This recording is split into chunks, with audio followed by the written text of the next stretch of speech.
Los astros se clasifican en alguno de estos tres grupos que vemos en la pantalla. Pueden ser astros circumpolares, de perpetua ocultación, o un estado intermedio entre ambos, que son los astros de salida y puesta. La característica que tienen los astros circumpolares es que giran en torno al polo elevado y nunca se ponen, porque se hallan en un paralelo de declinación muy cerca del polo celeste elevado. En cambio, los astros de perpetua ocultación es justamente el caso opuesto. Orbitan en paralelos de declinación muy cerca al polo de Preso, que recordemos siempre está por debajo del horizonte. Entonces, por eso llaman de perpetua ocultación, porque nunca se ponen. Son astros que nunca salen, mejor dicho. Y después los astros de salida y puesta, que el mejor ejemplo es nuestro Sol, pero hay otros astros que salen, culminan y luego se ponen, y bueno, esto es periódico, día a día ocurre lo mismo, salen, culminan y luego se ponen. Vamos a tomar un observador en una latitud que no corresponda con el ecuador ni con ninguno de los polos, es decir, un valor de latitud comprendido entre 0 y 90 grados, excluidos esos valores. Bien, para determinar si un astro es circumpolar, de perpetua ocultación o de salida y puesta, es fácil verlo a través de una ordenada que habíamos visto en el sistema ecuatorial llamada la distancia polar. Estamos viendo que el observador está en el hemisferio sur, como me doy cuenta porque veo el punto cardinal sur, y a una cierta altura de ese punto cardinal está el polo elevado P'. Al otro lado de la esfera celeste estará el polo de Preso P. Acá en color verde está representado el horizonte del observador, y perpendicular a ese horizonte el eje cenit-nadir. Y perpendicular al eje de los polos celestes, PP', está el ecuador celeste Q1, Q2. Con Q1 es el que está más cerca del cenit, por lo tanto encima del horizonte del observador. Y ahí está la latitud que tiene nuestro observador. La altura del polo elevado es igual a la latitud del observador. Bueno, este astro está girando en un paralelo de declinación muy próximo al polo elevado, P'. Y como vemos en todo su recorrido en el sentido astral, que está indicado en Q1, que es hacia el oeste, en todo su recorrido ese astro nunca se pone. Es decir, que este astro es un astro circumpolar. Bien, si el astro estuviera justo en P', también sería circumpolar, ya que estaría justo en la posición del polo celeste elevado. Y como el polo celeste elevado está siempre en el mismo lugar, a una determinada altura sobre el horizonte, ese astro no se pondría nunca. Bueno, ¿cuánto puede valer la distancia polar? ¿Cuál es el valor máximo de la distancia polar para que un astro sea circumpolar? Bueno, podemos tratar de dibujar otro paralelo de declinación cercano al polo elevado con una distancia polar mayor. Y ahí estamos viendo que efectivamente el astro, al girar en sentido astral, nunca se pone. Está siempre por encima del horizonte, lo cual lo convierte en un astro circumpolar. Bien, ¿cuál es el límite? ¿Cuál es el límite? ¿Hasta qué valor de distancia polar un astro es circumpolar? Ahí hemos planteado un paralelo de declinación donde nos hemos excedido. Este astro, al girar en torno al polo celeste elevado por su paralelo de declinación, llega un momento que se pone, está muy poco tiempo por debajo del horizonte y luego sale. Así que nos hemos excedido. Y este es el valor límite de los paralelos de declinación que tienen que tener los astros para que sean circumpolares.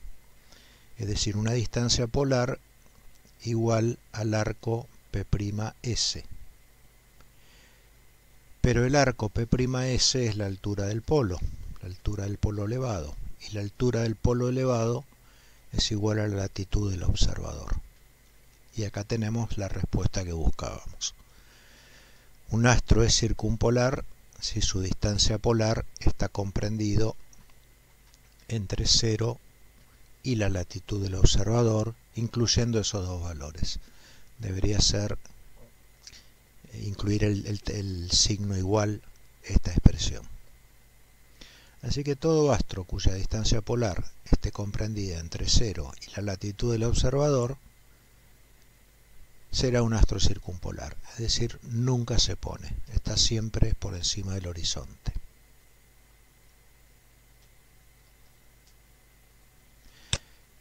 Acá estamos viendo una superposición, una imagen, una fotografía con largo tiempo de exposición, mostrando el recorrido que hacen los astros en el cielo nocturno.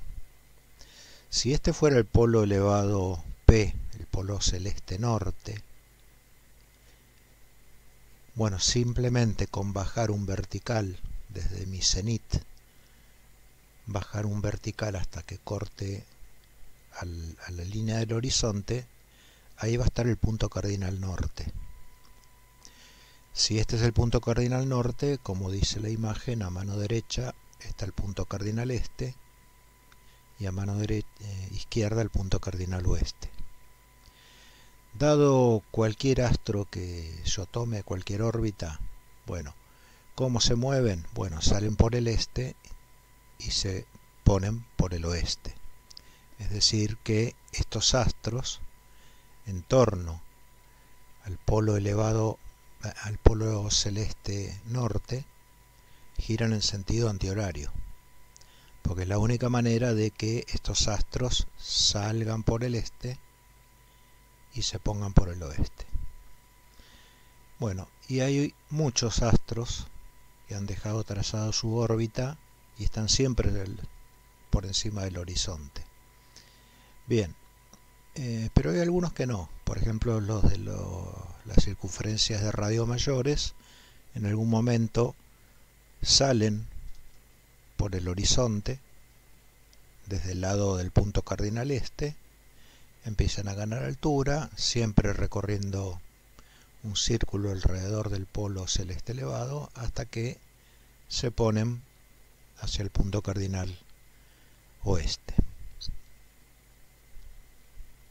Bueno, en el caso de una latitud propia como la de la ciudad de Buenos Aires, todos los astros que forman la Cruz del Sur, la constelación de la Cruz del Sur, caracterizada por su asterismo tan particular que tiene forma de cruz, todos los astros son circumpolares.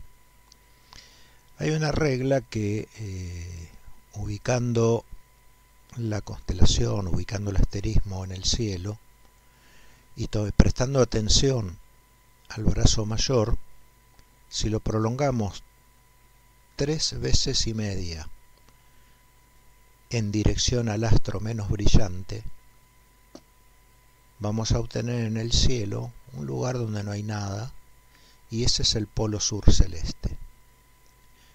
Si ahí yo desde mi cenit le bajo un vertical hasta el horizonte, en ese lugar se encontrará el punto cardinal sur. Bueno, como estoy mirando hacia el sur, el punto cardinal oeste queda a mano derecha y el punto cardinal este queda a mano izquierda. Bueno, las estrellas que forman las constelaciones se denominan por letras del alfabeto griego. Esta es la notación de Bayer. Y a la estrella más brillante se le llama alfa de la constelación, en este caso Alfa Crux. la que es un poco menos brillante, Beta Crux, la que es un poco menos brillante que Beta es Gamma, y así siguiendo en el orden de las letras del alfabeto griego. Bueno, la estrella más brillante es Alfa de la cruz, y bueno, identificando esa que es la más brillante del brazo mayor de la cruz y prolongándolo hacia la estrella que es menos brillante, 3 veces y media, ahí está el polo celeste sur. Bueno, la constelación de la Cruz del Sur gira entonces en torno al polo celeste sur, como indica la imagen. Acá está, por ejemplo, la trayectoria que haría Gamma Crux. Y gira en este sentido, gira en sentido horario. ¿Por qué? Porque tenemos que admitir que, aunque esos circumpolares deberían aparecer por el este y ponerse por el oeste. Bueno, efectivamente, este sentido de rotación hace que, si fueran de salida y puesta, saldría por el este y más tarde se pondría por el punto cardinal oeste. Y todas las demás estrellas, Beta Crux, Delta Crux, Alpha Crux, girarían en sentido horario. Bien, hay dos estrellas muy particulares de la constelación del Centauro, donde las dos estrellas más brillantes de esa constelación, Alfa y Beta del Centauro, se denominan punteros de la cruz, porque son como un auxiliar para encontrar el brazo menor de la cruz en el cielo, aunque el asterismo de la propia Cruz del Sur es bastante reconocible en el horizonte, por encima del horizonte siempre. Bueno, entonces ya hemos terminado de describir los astros circumpolares. Su distancia polar puede variar entre 0, que ubicaría el astro en el polo elevado, y no puede tener valores de distancia polar superiores a la latitud, porque entonces ya se convertirían en astros de salida y puesta. Entonces acá llegamos a una conclusión importante. Para el segundo grupo que estamos tratando de caracterizar, los astros de salida y puesta, la distancia polar tiene que ser mayor que la latitud. Pero ¿hasta qué valor? Acá estamos viendo un astro que en rigor de ley no es circumpolar, porque hay una parte que queda debajo del horizonte.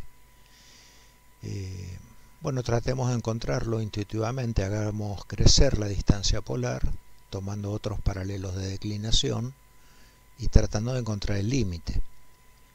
Este astro, por haber pasado su distancia polar, el valor de la latitud de phi, ya es de salida y puesta. Vamos a ver qué pasa con el paralelo del ecuador. ¿Sí? Con el paralelo del ecuador la distancia polar vale 90 grados, porque el plano del ecuador es perpendicular al eje de los polos celestes. Bueno, siguen siendo astros de salida y puesta, porque al orbitar sobre el paralelo del ecuador en el sentido que indica la flecha que está en Q1, este astro que vemos en algún momento sale por el punto cardinal este, culmina en Q1 y en horas de la tarde, en el ocaso, se pone por el punto cardinal oeste. Bien, tratemos de encontrar el límite. Vamos a tomar un paralelo de declinación arbitrario,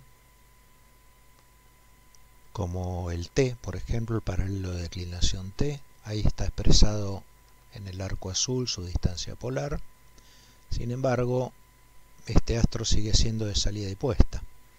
En algún momento asoma por encima del horizonte, está poco tiempo por encima del horizonte y luego se oculta. Bueno, lo que tenemos que encontrar es hasta qué valor los paralelos de declinación que estamos adoptando dejan de tener salida. Y eso es encontrando un paralelo de declinación que es el que muestra la figura. Es un paralelo de declinación donde hemos ubicado un astro que orbita alrededor del polo de Preso en su movimiento astral hacia el oeste, va en busca del horizonte, pero se hace tangente a él y luego se oculta, es decir que no sale. Bueno, el valor de esta distancia polar definitivamente es mayor que phi, es mayor que 90 grados porque supera el plano del ecuador celeste, y tiene un valor que no es 180 grados porque de P a P' hay 180 grados. Así que el valor máximo que estamos buscando para los astros de salida y puesta es 180 grados menos el arco TP. Ese valor del arco TP tenemos que determinarlo cuánto vale. Bien, el arco TP es igual al arco PN. Por eso el paralelo de declinación denotado por las letras TN es una circunferencia. Sus radios son, respecto al centro, tienen el mismo radio, es lo que caracteriza una circunferencia. Bueno, pero el arco PN es igual al valor de la latitud del observador. Lo estamos viendo acá por ángulos opuestos por el vértice. Y si PN vale phi, entonces TP también vale phi. Es decir, este ángulo phi, que es el arco SP', la altura del polo elevado, es igual al arco NP. Y el arco NP es igual al arco PT, tiene el valor de phi. Por lo tanto, para que un astro sea de salida y puesta, su distancia polar tiene que ser mayor que la latitud del observador, pero hasta un valor máximo de 180 grados menos el arco TP, que vale phi. 180 grados menos phi. Y esta es la segunda relación que estábamos buscando. Los astros de salida y puesta entonces se caracterizan porque su distancia polar está comprendida entre estos valores. Bien, entonces nos falta encontrar la relación de los astros de perpetua ocultación, que son aquellos astros que nunca salen y siempre se encuentran por debajo del horizonte, y que ya habíamos adelantado que orbitan alrededor del polo de Preso a muy corta distancia. Bueno, según lo que estamos viendo acá, para que un astro sea de perpetua ocultación, la distancia polar tiene que ser mayor a este ángulo de 180 grados PP' menos TP, de 180 menos phi. Porque si es menor, se convierte en salida y puesta. El paralelo de declinación rojo asoma el horizonte. Entonces, ya tenemos el punto de partida. Para que un astro sea de perpetua ocultación, su distancia polar tiene que ser mayor a 180 grados menos phi. ¿Y cuál será su valor máximo? Bueno, tomemos otro paralelo de declinación cualquiera. No tenemos mucha opción porque ya estamos muy cerca del polo de Preso. Y este polo de Preso, bueno, tiene este paralelo de declinación muy cerca de él y una distancia polar que casi alcanza los 180 grados. Bueno, sin embargo, este paralelo de declinación, si hay un astro orbitando aquí, este astro no se ve nunca, está siempre por debajo del horizonte. Entonces el valor máximo de la distancia polar sería de 180 grados, que sería el caso de la estrella Polaris, para un observador en el hemisferio sur, muy cerca del polo de Preso, del polo celeste norte, se encuentra la estrella Polaris, cuya distancia polar respecto de nosotros sería de 180 grados justamente. Bueno, entonces para cualquier latitud que no sea ni 0 grados ni 90 grados,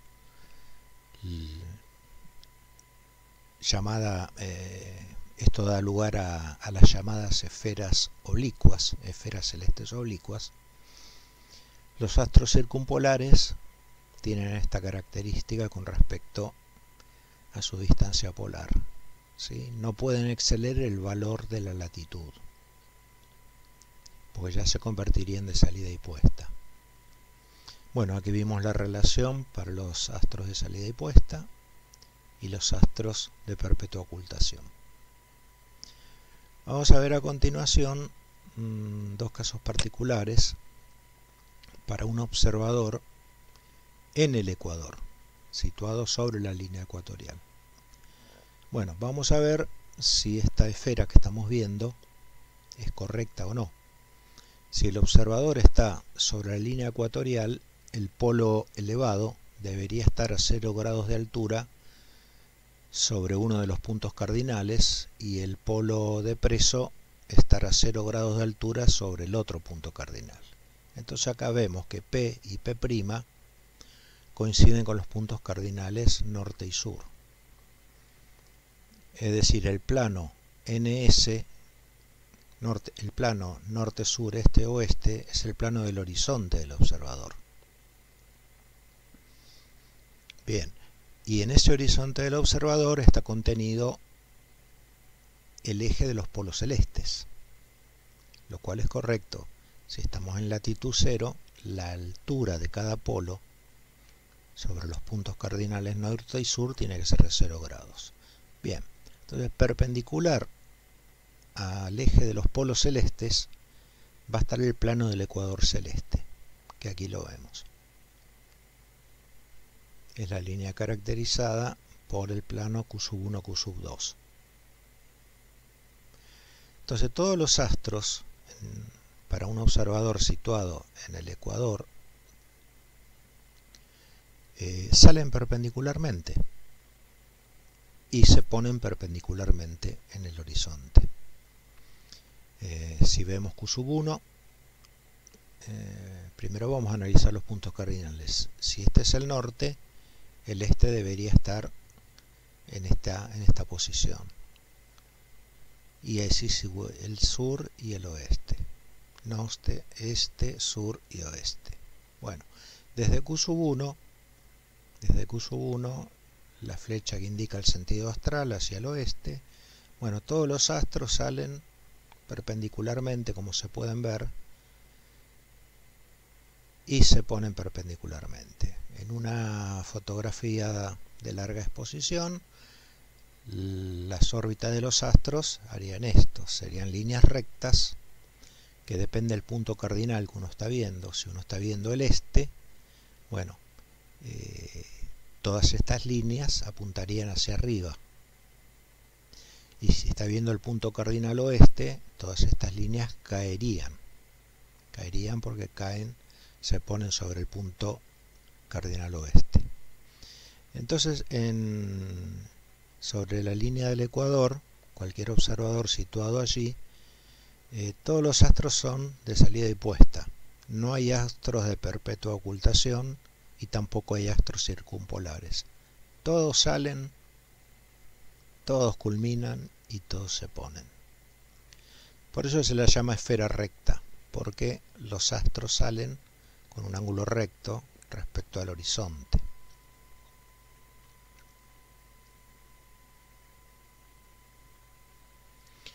El caso que queda por analizar es cuando phi vale 90 grados.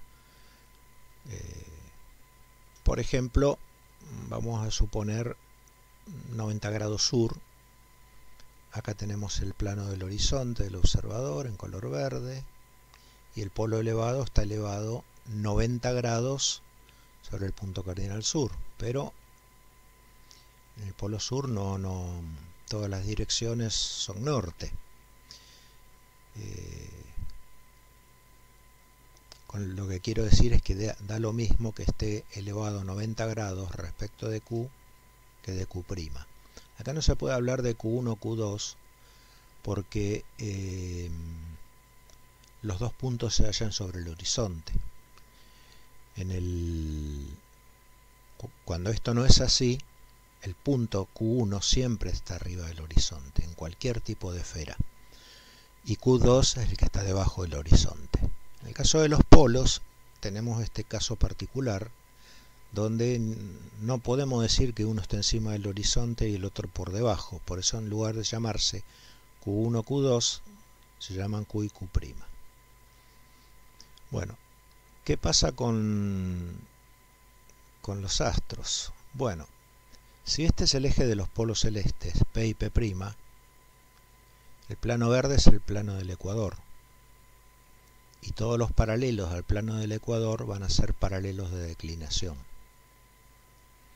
Bien, entonces los astros giran en torno al polo elevado. Y como estamos viendo acá, como todos los paralelos de declinación son paralelos al plano del ecuador, los planos se mueven paralelo a la línea del horizonte. Los astros se mueven en forma paralela a la línea del horizonte.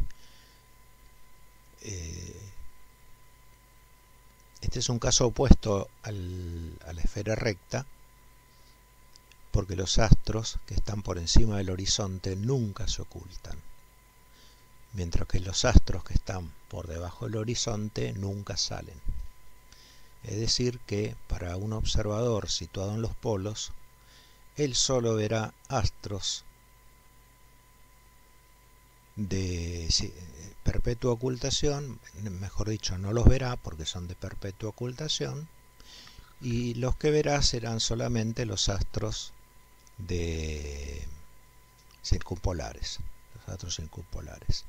Bueno, esta es la imagen que daría una fotografía de larga exposición de todos los astros situados en el punto cardinal, en el polo celeste norte, por ejemplo.